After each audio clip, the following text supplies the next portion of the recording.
So, i-dissect natin. 电话铃响 nag-ring ang telephone.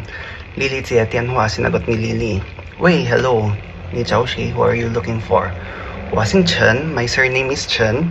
Sure, Lily 的老师 I am Lily's teacher. 请吴太太接电话. Please have Mrs. Wu answer the phone. Sabi ni Lily. 陈老师 Teacher Chen. 我是 Lily. I am Lily.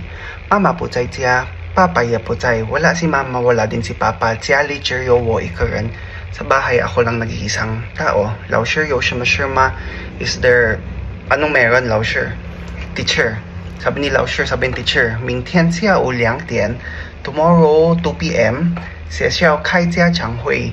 Magkakaroon ng parents assembly. 请你妈妈来参加. Please invite your mom to come. Sabi ni Lily, Mama, 工作很忙 busy si Mama sa work. 这几天爸爸出国了 nasa abroad si Papa. Mama 更忙了 mas busy si Mama. 每天早上出去晚上很晚才回家 maaga umaalis sa umaga sa gabi late na rin nakakauwi. 明天不知道能不能去 hindi ko alam kung makakapunta siya bukas. 等他回来我告诉他 pagka-uwi niya saka ko sabihin sa kanya. 这次家长会很重要 very important ang parents assembly bukas. 如果不能来 kung hindi siya makakapunta 请他一定给我打个电话 let her call me.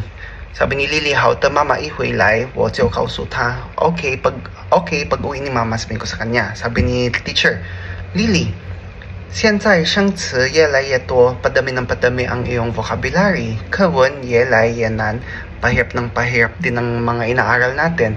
你要多听 kailangan 多听 more listening 多说 more speaking 多读 more basa 多写 more sulat 写得比以前更好 matututo ka na better than before. 谢谢老师的关心 Thank you teacher for your concern. 我一定努力学习 pagbubutihin ko pang aking pag-aaral.